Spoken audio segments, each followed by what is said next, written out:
Hey there, glad you could make it for another one of my Rimworld videos. Today we'll be having a look at a list of top 10 Rimworld base designs. Rimworld has loads of players, and when you have loads of players, you get a lot of cool base designs as well. Some are brutally efficient, others sacrifice efficiency for coolness, and some are just weird. No denying that they are all pretty unique though. Let's take a look, shall we? Before we begin, don't forget to subscribe to my channel for more cool vids like this. Now let's take the plunge. First up, we have a pretty standard base configuration, but one that's cool nonetheless. The superstructure. What's a superstructure? Well, it's basically a colony where everything, or nearly everything, is crammed into one building. For example, you'd normally build a separate barn for your farm animals, or maybe a separate storage shed for corpses. The superstructure integrates these into one giant building. You'll have colonists eating, sleeping, working, and playing all in one enclosed space. What's the advantage of this base design? Well, the first thing is that it's convenient. You have everything under one roof. No need to wander off to another building or retrieve weapons or ingredients. Less walking required, and it makes temperature control easier too. This also means you save on building materials and space, freeing up your resources for use elsewhere. Another notable advantage of a superstructure is toxic fallout resistance. Toxic fallout doesn't spread inside buildings with roofs. This means your superstructure is an impregnable fortress. Why brave the toxic air when you can chill inside with all the available amenities? And it's not just fallouts, they're mitigated by this base design. The superstructure is highly effective when defending against manhunter packs as well. Of course, there are downsides to this design too. Notably, having everything and everyone in one place can sometimes be very detrimental. Some examples include fire breaking out in your base, mortar strikes, or a disease outbreak, or all three at once. You know how Randy is. He likes to give, and giving he does.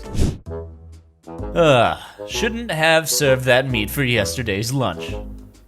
Huh? Oh no. Oh! No!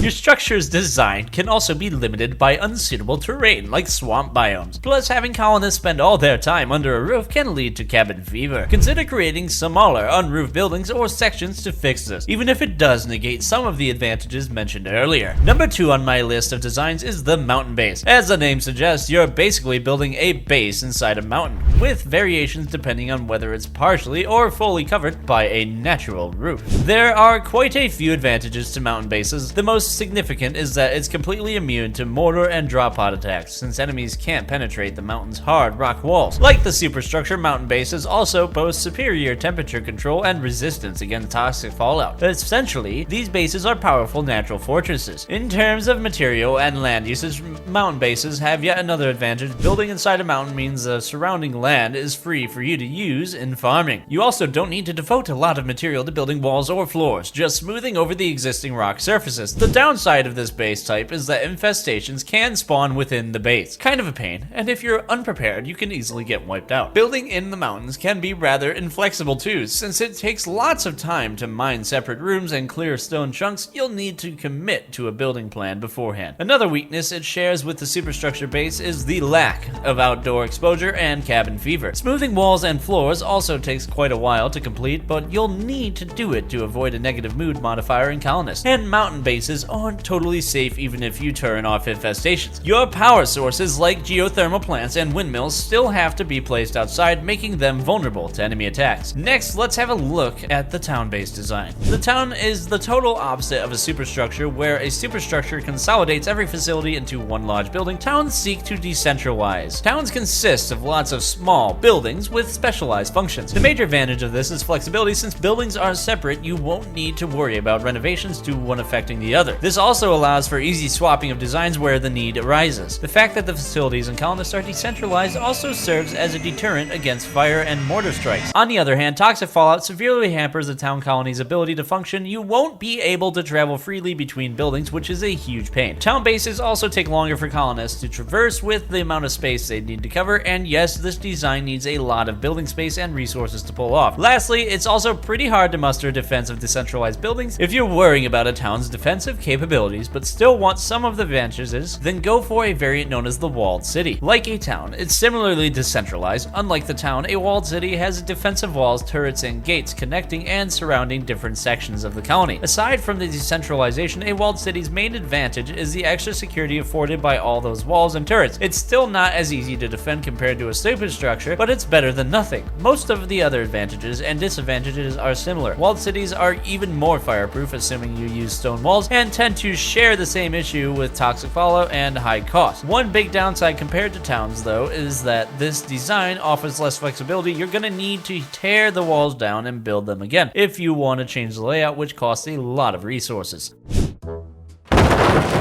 Whew. Building in pace is hard work. Let's take a quick break, okay? If you've been enjoying this video so far, don't forget to drop a thumbs up and subscribe to my channel. I promise it'll be worth it. There's a lot of other great content as well. Okay, that's enough rest. Let's get back to the video. This next design is a little bit unusual. Why? Well, it's the lack of a fixed design instead of what we've seen so far. Organic design takes the town's flexibility to an extreme. You basically wing it as you go along. Building in response to the situation facing lots of raids, build a heavily fortified structure. Afraid of fire? With not enough stone to create stone walls, build decentralized structures, and so on. Adapting to whatever the campaign demands. Master, what must I do to become better at Rimworld? You must be like a river. You mean go with the flow? Be open to change? Yes. And sweep your enemies away in a torrent of rage. Sorry, what? Nothing. This advice will cost you $50. There's a fine line between adaptability and playing stupidly, though. Even if you're trying to be adaptable, this design style can get out of hand in terms of resource consumption or efficiency when not properly regulated. For example, you may need to rebuild your entire colony in the late game. Once the early design becomes unsuitable, that really sucks. At number 6, we have the tightly packed design. Not much to explain, it should be evident from the name. Well, if you still need a rundown, it's basically halfway between a superstructure and a town. This design packs every building and facility super close together while also not enclosing them under a single roof. It's primarily designed to minimize colonist travel time as well as provide outdoor exposure, which are weaknesses of the towns and superstructure based designs respectively. It's the best of both worlds. Having said that, it also sacrifices or minimizes some of the advantages you'd otherwise have from those two designs. It isn't as strong against mortar fire. For example, you need more resources to build a tightly packed colony compared to a superstructure. It's a great design, can't deny that, but you gotta ask yourself whether the trade-offs are worth it. This one's another departure from the previous layouts in that it focuses heavily on temperature regulation. To do this, a main hallway is constructed. It's then filled with 3 to 5 air conditioners and heaters with the rest of the base built around it. This ensures very consistent temperatures. The layout also has the advantage of encouraging constant indoor movement from one location to another, which lowers the risk of mental breaks occurring to stationary colonists. Exercise is good for mental health after all. The harsher the climate, the handier the design. With extreme weather in deserts and ice biomes being a prime testing ground for your layout, this also means it's not particularly useful in temperate climates though. Aside from that, it's also not very flexible as you have to stick to the layout with little deviation or it won't work. Sorry, I fell asleep. Temperature control is amazing, isn't it? Anyway, since you're here, why not drop some feedback in the comments below? Or just stop by to chat and ask some questions, that's fine too. Don't be shy, just keep in mind.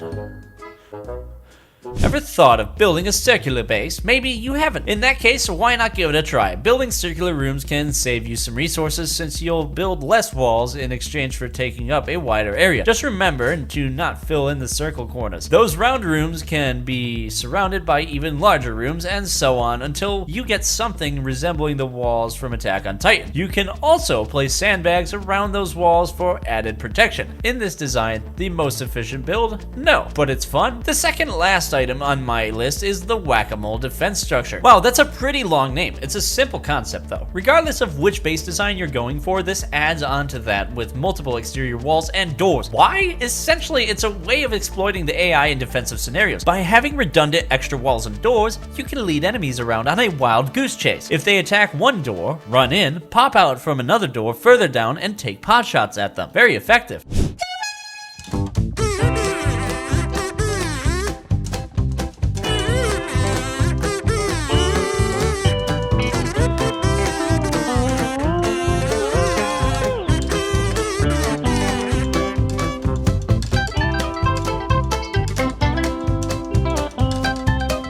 If they try to approach a wall, send your pawns round it to flank them, hence the name Whack-A-Mole. It works really well for defenses until you gain enough firepower to simply annihilate raiding enemies. The downside though is that this consumes a lot of resources and might be somewhat overkill. Lastly, we have the multi-purpose rooms and corridors. This isn't exactly a separate design since lots of people tend to utilize it alongside others, but it can be if you take it far enough. It should be obvious from the name. Multi-purpose rooms and corridors serve more than one purpose. For example, you can turn your bedroom corridors into dining recreation rooms just by placing a few tables. No matter how many colonists you have, they'll flock to them and eat together. This saves space and also provides socializing opportunities. Just remember to keep animals out. You can even go one step further and revamp all your rooms to be multi-purpose, arranging them with estimated foot traffic in mind. One problem to be aware of with this setup is the spread of disease. Since there's loads of contact between colonists and few rooms, it's very easy for disease to spread. This is especially important for colonists handling waste products and food. You'll want to make sure they clean themselves. I hope you've enjoyed this video and have gotten some useful base design info out of it. Give them a try, you might find one you like. Don't forget to like the video and subscribe to my channel, and drop comments below if you want. Maybe you've got suggestions for base designs, I'd like to hear them. See you in the next video. Noobert out.